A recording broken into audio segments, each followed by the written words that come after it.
From Interior Alaska's most trusted news source, this is the Fbx Evening News.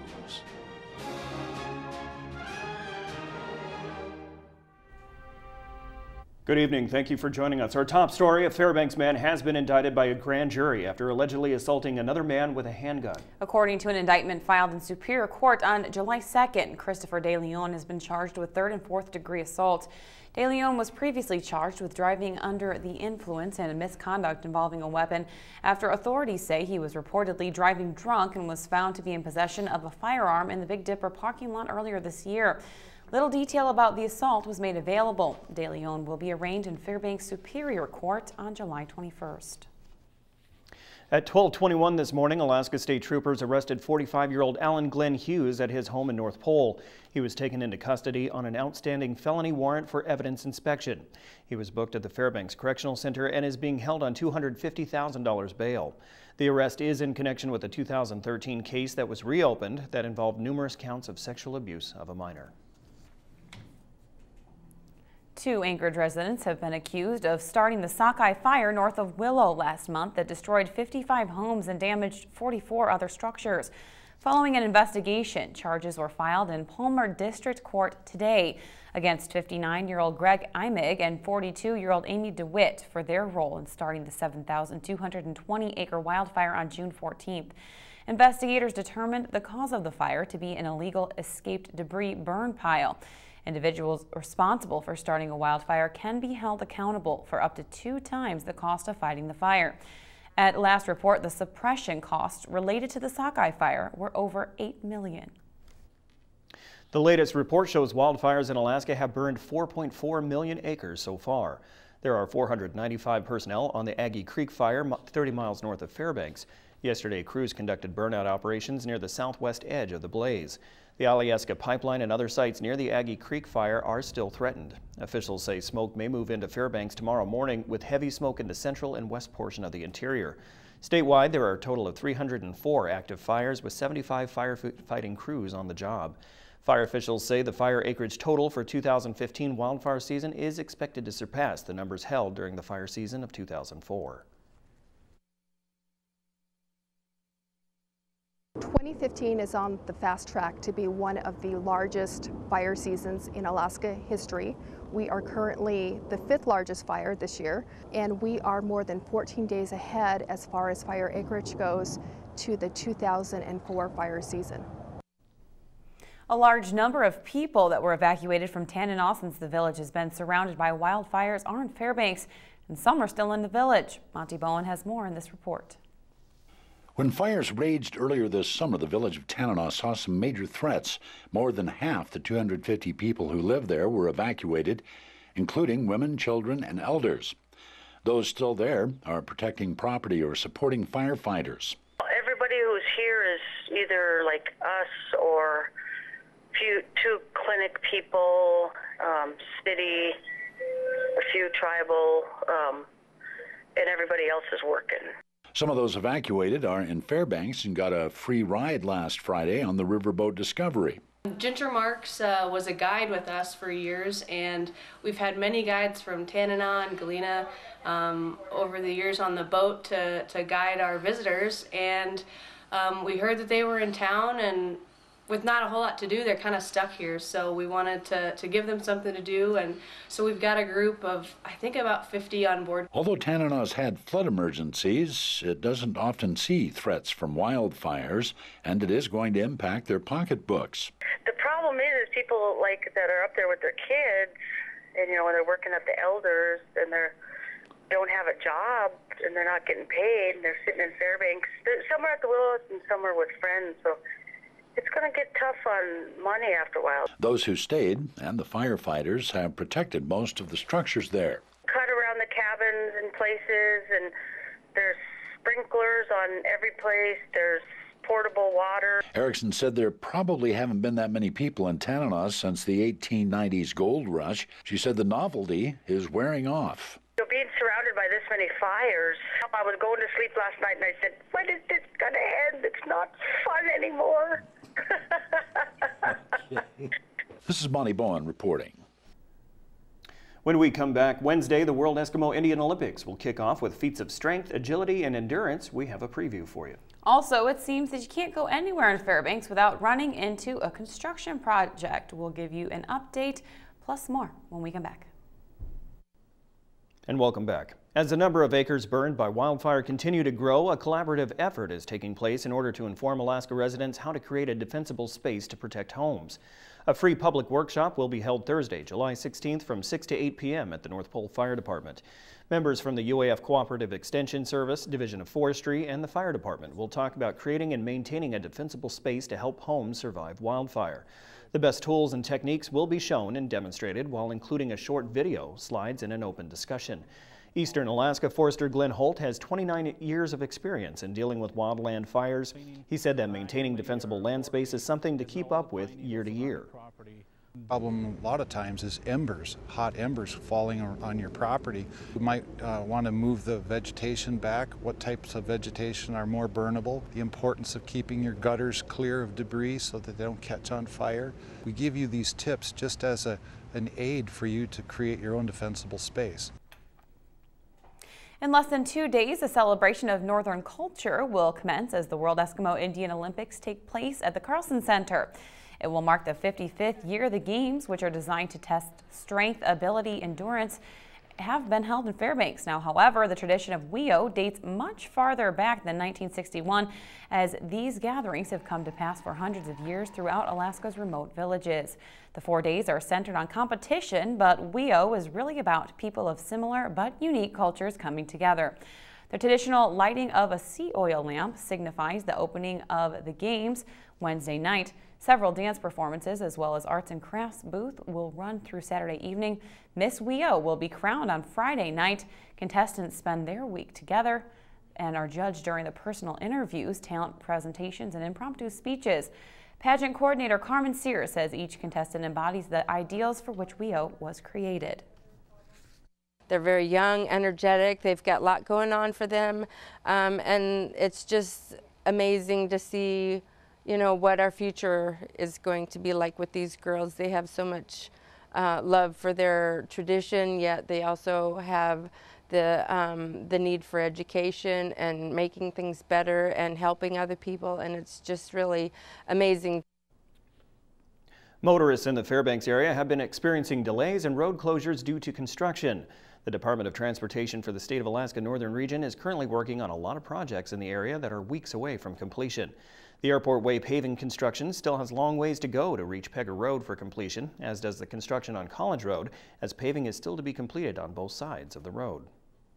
So on Airport Way this week, as part of our Airport Way preventative maintenance project, we'll be focusing on the ramps east and westbound from Airport Way to the Mitchell. And so those ramps will be paving, milling, and striping them. So drivers can expect intermittent delays this week and into about mid next week on those ramps. College Road this week, we're starting about the Aurora intersection with College and working our way east to about the Antoinette intersection.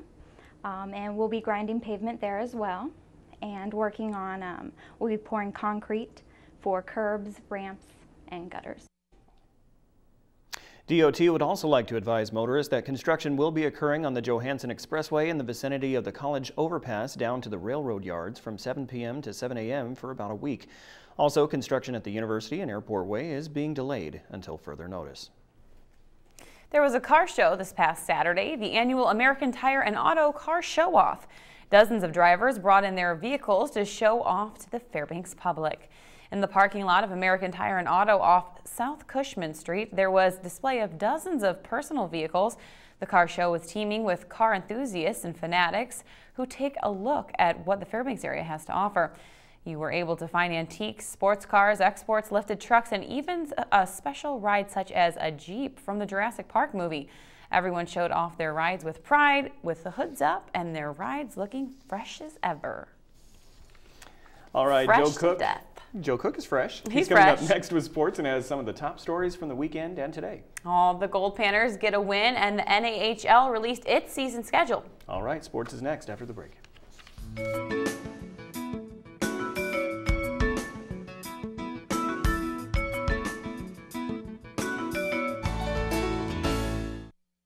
Welcome back, Interior Alaska. Joe Cook here to bring you the weekend recap on local sports and more. We start with the Alaska Gold Panthers, who ended their losing streak Sunday night in the comfort of Groudon Memorial Park. Sunday night was Game 4 of their 7-game series against their rival Anchorage Bucks.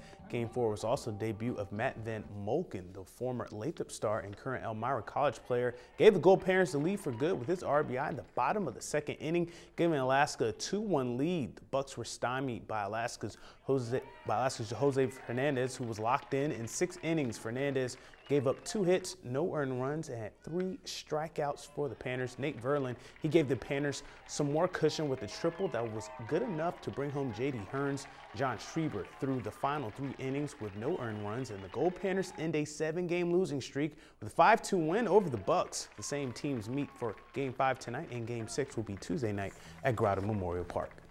And today, the NHL released the regular season schedule for 2015-2016. This fall will be the 40th year of the NHL hockey. NHL hockey starts on Friday, September 11th. Your Fairbanks Ice Dogs will start the season on 9/11 with Midwest Division games. They start on the road against interstate rival Kenai River. The following weekend, they will face the Minnesota Wilderness, the defending Robertson Cup champions. The Ice Dogs' first home game will be Friday night, October 9th against the Brown Bears. Fairbanks will be in a new-look Midwest Division, which includes the Wilderness, Brown Bears, Cooley Region Chill, the Janesville Jets, and the Springfield Junior Blues. For the full NHL regular season composite schedule, visit the sports page on webcenter11.com.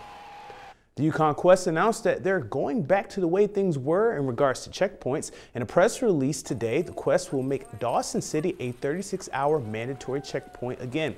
Last year, the checkpoint was reduced to 24 hours, but reactions and feedback from last year's finish from mushers, veterinarians, and officials prompted the Quest board to go back to a 36-hour checkpoint. The mandatory checkpoints will be a 4-hour stop at Mile 101 or Circle, and 4-hour stop at Eagle, the 36-hour stop in Dawson, and an 8-hour mandatory stop in Brayburn.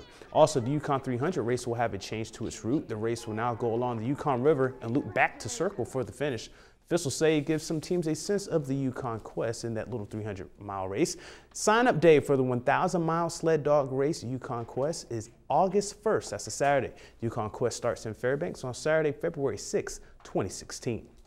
The 16th Esterdome Ass Kicker, the 4th race in the RCN Trail Series, capped off a weekend of interior running events. After the North Pole Triathlon and Jingle Bell 5K on Saturday, over 20 runners woke up for the 6 3/4-mile run up Esterdome. The runners started and finished in front of the old Golden Eagle Saloon. The trail had steep declines and intense climbs through wooded areas and a little bit of mud as well.